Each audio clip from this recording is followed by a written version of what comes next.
እኔ አሻንጉሊት አቅፊያ ማድረው እሱ እኮ ለምን አሻንጉሊት ታቅፊያለሽ? እሱም ሌላ አሻንጉሊት ገዝቶ ለምን ያቅፋል? ሁለታችሁም ተቃቅፋችሁ መተኛት በቃ። ታዲያ ለምን ነው እሺ ማትዩ? እንዴ እኔ ለምን እሽለዋለሁ? ለምን ምን ያደርጋል ብሩኬ?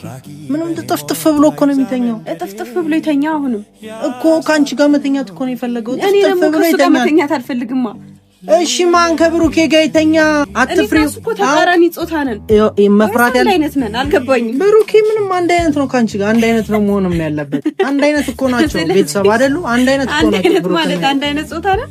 አንድ አይነት ናችሁ በቃ።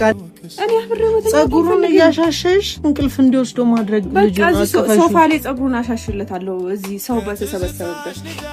ሰው ምን ያረጋል እንዴ? መፍራት የለባችሁም ብሩኬን። አሁን እንደው መፍራት ያለባችሁ እምቢ እያላችሁ ስትመጡ ልጁ ወደ ሌላ ነገር ወደ ቫምፓየርነትም ሊቀየርብን ይችላል። ምን ማለት ነው? ቤቱ ይበርዳል ታውቂያለሽ ቤታችሁ። ሰላም ቤተሰብ እንዴት ናችሁ? ደህና ናችሁ ወይ? ሰላም ናችሁ አላችሁ አለን። እንግዲህ ዛሬ በጣም በሚገርም ርዕስ ነው የመጣሁት ማለት ነው። መግቢያው ላይ እንደሰማችሁ እንግዲህ ሀይሚ ብዙ ነገር ነው እየተናገረችው ማለት ነው። ትላንትና ማታ በራሷ ቤት መታ ነበረ። ብሩኬ ሽማግሌ ልከዋል ተብሎ ሁላችንንም ያው በጉጉት እየጠበቅን ነበረ። ቪዲዮዎችም ስናይ ደግሞ በጣም ደስ ብሎናል። እውነት መስሎን ማለት ነው። ለካ ውሸት ነበረ ማለት ነው። እንግዲህ ዛሬ ፍፄ የተናገረውን ሰምታችኋል ማለት ነው። አብራችሁ ብተኙ ምን ችግር አለው? አብራችሁ ብትሆኑ ምን ችግር አለው? ቤታችሁ በጣም ነው የሚቀዘቅዘው፣ ሁለታችሁም አብራችሁ ስተኙ ይሞቃችኋል ብሎ እንግዲህ አስተያየት ሰጥተዋል ማለት ነው። ፍፄ ዛሬ በጣም ነው እየተሳሰተ ማለት ነው። ሲቀጥል ሴትና ወንድ እንዴት ነው አንድ ላይ መሆን የሚችለው? ታዲያ ሴትና ወንድ አንድ ላይ ከሆኑ ሴት ልጅ ለምን ታረግዛለች? እና ዛሬ በጣም ነው የተሳሰተ። በጣም የሚገርም ጥያቄ ነው ያመጣ ማለት ነው። ሀይሚ በዚህ ልክ አደንቃታለሁ።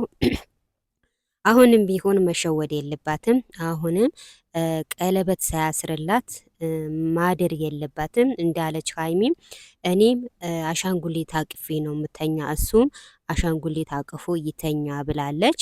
እና ሁለቱንም ከተስማሙ እሷም አሻንጉሊት አቅፋ ከምተኛ እሱም ደግሞ አሻንጉሊት አቅፎ ከሚተኙ እንደ ሰው በስነ ስርዓት ቀለበት አስሩላት አንድ ላይ ቢሆኑ ይመረጣል ማለት ነው። ከዛ ውጪ ደግሞ ቀለበት ሳያስርላት አንድ ላይ እደሩ ማለት ይሄ ቅሌት ነው ማለት ነው።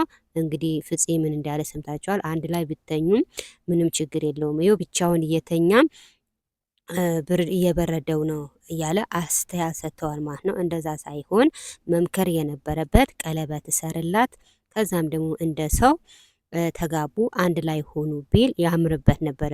እንዴት ነው ሴትና ወንድ አንድ ላይ የሚሆኑ? እንዴት ነው? ከመቼ ጀምሮ ነው? እና በጣም ነው የተሳሰተ ማለት ነው። ላይክ አድርጉ።